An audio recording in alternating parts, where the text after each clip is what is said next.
നന്ദിയില്ലാത്ത നാറികളാണ് അക്ബറും ആര്യനും. നിങ്ങൾക്ക് മനസ്സിലായോ എന്താണ് ഞാനിങ്ങനെ പറയുന്നത്? നാറികളൊക്കെ എന്ന് വിളിച്ചതിൽ എനിക്ക് അത്രയ്ക്ക് വെറുപ്പ് തോന്നിയൊരു സംഭവമാണ്. സത്യം പറഞ്ഞാൽ കുറച്ച് ദിവസങ്ങളായിട്ട് എനിക്ക് ആര്യനെയും അക്ബറിനെയൊക്കെ ഭയങ്കര ഇഷ്ടമായിരുന്നു. കാരണം ഇന്ന് അനുമോടെ സൈഡോ ഒന്നുമല്ല. അനുമോട് ഇന്ന് ലാലേട്ടൻ പോലും ഇന്ന് അനുമോടെ സൈഡാണ് നിന്നത്. കാരണം അത് ആ ഫുഡ് കൊടുത്തതിൻ്റെ കാര്യത്തിൽ, അതായത് അനുമോളെ വിളിച്ചുകൊണ്ട് പോയി വിശക്കുന്നെന്ന് പറഞ്ഞ് അക്ബറിനും ആര്യനും ഫുഡ് ഉണ്ടാക്കി കൊടുത്ത അനുമോള് ലാസ്റ്റിൽ ഒന്നുമില്ലാത്ത ആളായി. നന്ദിയില്ലാത്ത രീതിയിലാണ് അക്ബറും ആര്യനും പറഞ്ഞത്. കണ്ടില്ലേ ലാസ്റ്റ് അക്ബർ പറഞ്ഞ കണ്ടില്ലേ, അനുമോള് തന്നെ തിന്നെന്ന്. എന്ത് സാഹചര്യം കൊണ്ടാണ് അനുമോൾ അതെടുത്ത് കഴിച്ചതെന്ന് അക്ബറും ആര്യനും കണ്ടുകൊണ്ടിരിക്കുവല്ലേ. ഇത്രയും ദിവസമായിട്ടും അന്നും പോലും ഇന്ന് ഈ നിമിഷം ലാലേട്ടൻ്റെ മുന്നിൽ പോലും ആര്യനോ അക്ബറോ അനുമോക്കൊരു നന്ദി പറഞ്ഞിട്ടില്ല. ഉണ്ട് അനുമോള് ഇവര് കാരണമല്ലേ അനുമോക്ക് അത്രയും വഴക്കുണ്ടാകാനും, ഷാനവാസ് ആയാലും ആദിലെ നൂറ ആയാലും നെവിനായാലും എല്ലാം വഴക്കുണ്ടാക്കാൻ ആര്യനും അക്ബറും കാരണമല്ലേ വഴക്കുണ്ടായത്. അപ്പം അന്നും ഒരു നന്ദിയോ അല്ലെങ്കിൽ ഈ രണ്ടുപേരും അവിടെ അനുമോടെ സൈഡോ നിന്നിട്ടില്ല.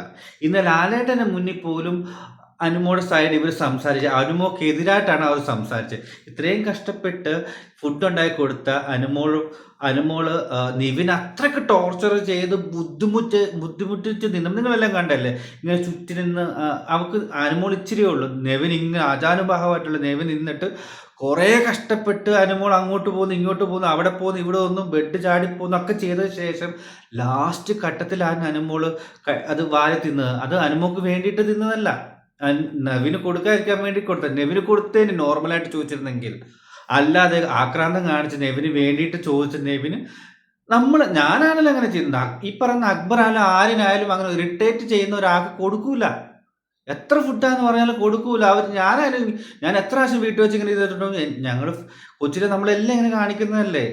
അനുമോൾ ആ നെവിൻ്റെ രക്ഷപ്പെട്ട് അവന് കൊടുക്കാൻ വേണ്ടി കഴിച്ചത്, അല്ലാതെ ഇവർക്ക് കൊടുക്കാതിരിക്കാൻ വേണ്ടിയിട്ട് കഴിച്ചില്ല. ഇത്രയും കഷ്ടപ്പെട്ട് അവർക്ക് മുട്ട ഓംപ്ലേറ്റ് ഉണ്ടാക്കി ഇങ്ങനെ ഇട് അങ്ങനെ ഇടുന്നൊക്കെ അക്ബർ പറഞ്ഞു കൊടുക്കുന്നുണ്ടായിരുന്നു. ആരും തന്നെയാണ് കടലമാവ് എടുത്ത് ഇതുണ്ടാക്കാന്ന് പറഞ്ഞത്. ഇതെല്ലാം ചെയ്തതിന് ശേഷവും അന്നും അത്രേ ആൾക്കാർ അനുമോക്കെതിരായിട്ട് നിന്നിട്ട് ഒരു വാക്ക് കൊണ്ട് പോലും ആര്യനോ അക്ബറോ അനുമോടെ സൈഡിൽ നിന്നില്ല. പോട്ടെ, വെക്കാം. ഇന്ന് ലാലേട്ടന്റെ മുന്നിലെങ്കിലും ഇവരൊന്ന് ഒരു പ്രാവശ്യം അനുമോടെ സൈഡിൽ നിന്ന് പറയണ്ടേ. അത്രയും കഷ്ടപ്പെട്ടും അനുമോട് അത്രയും വഴക്കുണ്ടാക്കി ചെയ്ത് കൊടുത്തിട്ടും ഈ നെവിനും എല്ലാം കൂടെ കടന്ന് കുറെ ബുദ്ധിമുട്ടിട്ട് ഇവരാരും അനുമോളെ രക്ഷിക്കാനോ സൈഡിൽ നിൽക്കാനോ അന്നും പോയില്ലേ. ഇപ്പൊ പറഞ്ഞു കേട്ടില്ലേ, നന്ദിയില്ലാത്ത നാറി പറഞ്ഞു കേട്ടില്ലേ, രണ്ടപ്പം അനുമോള് തിന്നു, അത് ശരിയല്ല എന്ന്. നമ്മുടെ സ്വന്തം ലാലേട്ടൻ പോലും അനുമോടെ സൈഡാണ് നിന്നത് ഇല്ലേ. എന്തായാലും അക്ബറിന്റെ ഇത്രയും നാളെ നമ്മൾ പറഞ്ഞുകൊണ്ടിരുന്ന ലാലേട്ടൻ അക്ബറിന്റെ സൈഡാന്ന് പറഞ്ഞെങ്കിൽ ഇന്ന് ലാലേട്ടൻ അക്ബറിന്റെ ഡബിൾ സ്റ്റാൻഡ് സ്വഭാവം കാണിച്ചു തന്നില്ലേ, കാണിക്കാതെ കാണിച്ചു തന്നിട്ടുണ്ട് ഇല്ലേ. എന്നിട്ട് ചുമ്മാ നല്ല ആൾക്കാരെല്ലാം കുത്തിത്തിരിപ്പതും നന്ദിയില്ലാത്തവനൊക്കെ അക്ബറിനെ പറഞ്ഞത്. ഞാൻ സത്യം പറഞ്ഞ എപ്പോഴും ഓർക്കും അക്ബറിനെ എന്താണ് ഇങ്ങനെ പറയുന്നത്. ഓക്കെ, ഒരു ഗെയിം ആകുമ്പം ചിലപ്പോൾ വർത്താനം പറഞ്ഞിട്ട് ഗ്രൂപ്പ് കൂടി നിൽക്കും, ചിലപ്പോൾ കുശുമ്പും കുഞ്ഞും അങ്ങനെ പറയും. അങ്ങോട്ടും ഇങ്ങോട്ടും പറയാതെ ഗെയിം ആകത്തില്ലല്ലോ. ഒരാടെ കുറ്റം അവിടെ ചെന്ന് പറയാനേ നമുക്കൊരു കണ്ടന്റ് കിട്ടത്തുള്ളൂ. ഓക്കെ, പക്ഷേ ഇതോ എല്ലാവരും പറഞ്ഞിട്ട് പോലും അവിടെ ഹൗസിലുള്ള കണ്ടസ്റ്റൻസ് പറഞ്ഞിട്ട് പോലും എൻ്റെ മനസ്സിലുണ്ടാവും അക്ബറിനെ കുറിച്ച് എന്തിനാ പറയുന്നത്, ഇങ്ങനെയല്ലേ. ഇന്ന് സത്യം പറഞ്ഞ അക്ബറിനെ കുറിച്ചുള്ള ഉള്ള മതിപ്പ് ഫുള്ള് ആര്യന് ബുദ്ധിയില്ല എന്ന് പറഞ്ഞിട്ട് കാര്യം. ആര്യന് എന്തുകൊണ്ട് പറഞ്ഞില്ല? ആര്യനും പറഞ്ഞില്ല. ആര്യനുണ്ടെ അനുമ്മയുടെ കണ്ണീരപ്പാൻ വേണ്ടി പോകുന്നു. ലാലേട്ടന് എന്തോരം കാര്യം മനസ്സിലായിട്ടുണ്ട്. എന്തായാലും ലാലേട്ടന് മനസ്സിലായി. ലാലേട്ടൻ അതേക്കുറിച്ച് ചർച്ചയ്ക്ക് വേണ്ടി ഇടാൻ വേണ്ടിയിട്ടാണ് പറിച്ചത്. പക്ഷെ അക്ബർ അത് ഉൾട്ടയടിച്ച് അനുമോക്ക് നന്ദിയില്ലാത്തവൾ ആക്കിക്കളഞ്ഞു. അത് അനുമോള് ഫുള്ള് കഴിച്ചെന്ന് പറഞ്ഞിട്ട് ഇത്രയും ഓംപ്ലേറ്റ് ഉണ്ടാക്കി കൊടുത്തു, അതുണ്ടാക്കി കൊടുത്തു, ഇതുണ്ടാക്കി കൊടുത്തു. ലാസ്റ്റ് അനുമോളായി അത്രേ ഹൗസിന്റെ. എനിക്ക് സത്യം പറഞ്ഞ അനുമോട് കരച്ചിൽ കണ്ടപ്പോൾ വിഷമം തോന്നി കേട്ടോ. കാരണം എന്താ വെച്ചാൽ ഇത്രയും ആൾക്കാർക്ക് ഉണ്ടാക്കി കൊടുത്തിട്ട് last പഴിയാ കെട്ടത്. Okay, Anumol double stand എടുക്കാറുണ്ട്, അതെടുക്കൽ അങ്ങനെ എങ്ങനെയാന്നൊക്കെ പറയും. പയറെടുക്കരുത്, എല്ലാവർക്കും ഉള്ള സാധനം എടുക്കരുതെന്നൊക്കെ പറയും. ഇതിപ്പം കടലമാവ് കുറേ നാളായിട്ട് ഫ്രിഡ്ജിൽ ഇരുന്ന് എടുക്കാതിരുന്ന സാധനം എടുത്തിട്ടാണ് ഉണ്ടാക്കിയത്. ഓക്കെ, രണ്ടപ്പം ഉണ്ടാക്കി കഴിച്ചെന്ന് പറഞ്ഞ് ഇവർക്കെന്താ? ഈ സാബുമാന്റെ ഡബിൾ സ്റ്റാൻഡ് നിങ്ങൾ കണ്ടോ? സാബുമാൻ പറഞ്ഞിട്ട് അലോട് കൊടുത്തിട്ടാണ് ഇവരുണ്ടാക്കിയത്. കടലമാവ് ഉണ്ടാക്കിയത്, മുട്ട ഉണ്ടാക്കിയത് എല്ലാം സാബുമാൻ അലോട് കൊടുത്തിട്ടാണ്. അതുപോലെ തന്നെ ഷാനവാസ് അവിടെ കണ്ടോണ്ടിരിക്കുവായിരുന്നു, ഉണ്ടാക്കുന്നില്ല. എന്തുകൊണ്ട് ഷാനവാസ് പോയി പറഞ്ഞില്ല ഉണ്ടാക്കരുത്? സാബുമാൻ എന്തുകൊണ്ട് എതിർത്തില്ല? എന്നിട്ട് അന്നൊന്നും സാബുമാൻ ഒന്നും പറഞ്ഞില്ലല്ലോ. ഞാൻ പറഞ്ഞിട്ടാ ചെയ്തത്, ഞാൻ പറഞ്ഞിട്ടാ ചെയ്തതെന്ന്. ഞാൻ കണ്ടിരുന്നു എന്ന് പറഞ്ഞില്ലല്ലോ. ഇപ്പം ലാലേട്ടന്റെ മുന്നിൽ പറഞ്ഞിട്ട് ഞാൻ കണ്ടിരുന്നു, ഞാൻ അനുഭവിച്ചു കൊടുത്തു, ഇച്ചിരി നന്മയുള്ളത് കൊണ്ട് ഞാൻ അനുവദിച്ചു എന്നൊക്കെ പറയുന്നു. സാബുമാനും അവിടെ ഡബിൾ സ്റ്റാൻഡ് അല്ലേ? എന്തുകൊണ്ടാ? എന്തുകൊണ്ടത്? അനുമോളായതുകൊണ്ട് മാത്രം. ആ സമയം ജിസേലുള്ള സമയത്ത് ജിസേലായിരുന്നു ഇവർ എല്ലാവരും ഇപ്പം ജിസേലിന്റെ സൈഡ് പോയി. ഈ പറയുന്ന ആര്യനും പോയനും, അക്ബറും പോയനും, സാബുമാനും പോയനും, ഷാനവാസും എല്ലാം ജിസേലിന്റെ സൈഡായിട്ട് പോയന് അല്ലേ? ഫുഡിന്റെ കാര്യത്തിൽ ജിസേൽ ഉണ്ടാക്കി കൊടുത്ത ഒരു കുഴപ്പമില്ലായിരുന്നു. പക്ഷേ അനുമോളായതുകൊണ്ട് മാത്രമല്ലേ ഇവരാരും അനുമോളുടെ സൈഡിൽ നിൽക്കാത്തത് അല്ലേ?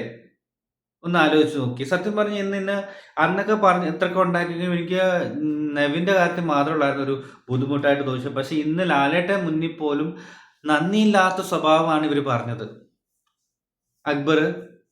അക്ബറും ആര്യനും ഒന്നും പറയുന്നില്ല. അനുമോള് ചെയ്തത് നല്ല കാര്യമാണ്, ഞങ്ങൾ പറഞ്ഞിട്ടാണ് ഫുഡ് ഉണ്ടാക്കിയത്, അതിന് അനുമോൾക്ക് കേട്ടു, അനുമോള് താങ്ക് യു, അല്ലെങ്കിൽ അനുമോളെ ഒരു താങ്ക് യു, അപ്പോൾ എല്ലാവരോടും ഒരു സോറി, ഞങ്ങൾ കാരണമാണ് അനുമോൾ ഉണ്ടാക്കിയത്, സോറി, അതെന്തായാലും ഇങ്ങനെ ആയിപ്പോയി എന്നൊരു വാക്ക് അക്ബറും ആര്യനും ഇത്രയും നേരമായിട്ട് പറഞ്ഞില്ല. എല്ലാ കുറ്റങ്ങളും അനുമോൾ അത് തിന്നെന്നുള്ള കുറ്റത്തിലാണ് സംസാരിക്കുന്നത്. ഇതൊക്കെ കണ്ടിട്ടാണ്, ചുമ്മാ അല്ല ഞാൻ പറയില്ല, അക്ബറിനെ കുറിച്ച് എല്ലാവരും പറയുന്നത്. എനിക്ക് ഇപ്പോഴാണ് മനസ്സിലായത് ഒറിജിനൽ ക്യാരക്ടർ കേട്ടോ. എന്തുവായാലും അറിയത്തില്ല. ഈ എല്ലാരും വോട്ട് കൊടുക്കുന്നത് എന്തിനാ? ഈ അനുമോള് കണ്ടസ്റ്റൻസ് കാണിക്കുന്നുണ്ട്. ഇതിപ്പം അനുമോള് കാണിക്കുന്നത് കണ്ടന്റ് ഉണ്ടാക്കാനും അല്ലെങ്കിൽ അങ്ങനത്തെ കാര്യത്തിനൊക്കെ വേണ്ടിയിട്ടാണ്. പക്ഷേ ഈ അക്ബറിന്റെ ഈ ഈ ഒരു സ്വഭാവം, ഇത് ഒറിജിനലായിട്ട് വരുന്ന നന്ദിയില്ലാത്ത സ്വഭാവം, മനസ്സിൽ നിന്ന് വരുന്ന സംഭവങ്ങളാണിത്. ലാലേട്ടനൊക്കെ ഒന്നും പറയാൻ പറ്റാത്ത അവസ്ഥ. ഇത്ര നാൾ അക്ബറിനെ സൈഡ് പറഞ്ഞ് ഇപ്പൊ അക്ബറിനെ എതിർത്ത് പറയാനൊന്നും പറ്റുന്നില്ല. എന്തായാലും ഇന്ന് ലാലേട്ടൻ എന്തായാലും അനുമോളുടെ സൈഡായിരുന്നു നിന്നത്. സൈഡെന്നല്ല, കാര്യങ്ങളൊക്കെ അനുമോളുടെ സൈഡായിട്ട് വഴക്കൊന്നും പറയാതെ അനുമോളുടെ കാര്യങ്ങളിലോട്ടാണ് പോയത്. എന്തായാലും കുഴപ്പമില്ലാത്ത എപ്പിസോഡായിരുന്നു. വലിയ ബഹളങ്ങളും കാര്യങ്ങളും ഒന്നും ഇല്ലായിരുന്നു. എന്തുവായാലും ലക്ഷ്മി ഔട്ടായിട്ടുണ്ട്. എനിക്ക് ഇത്രയും പറയാനുണ്ടായിരുന്നത്, നന്ദിയില്ലാത്ത ഒരാളാണ്. നന്ദിയില്ലാത്ത നാറിയെന്ന് തന്നെ എനിക്ക് പറയേണ്ടി വരും. കാരണം അതാണ് സംഭവം, അതാണ്. ഓക്കെ, ചാനൽ സബ്സ്ക്രൈബ് ചെയ്തിട്ട് സബ്സ്ക്രൈബ് ചെയ്യുക, ലൈക്ക് ചെയ്യുക, ഷെയർ ചെയ്യുക. Okay, by.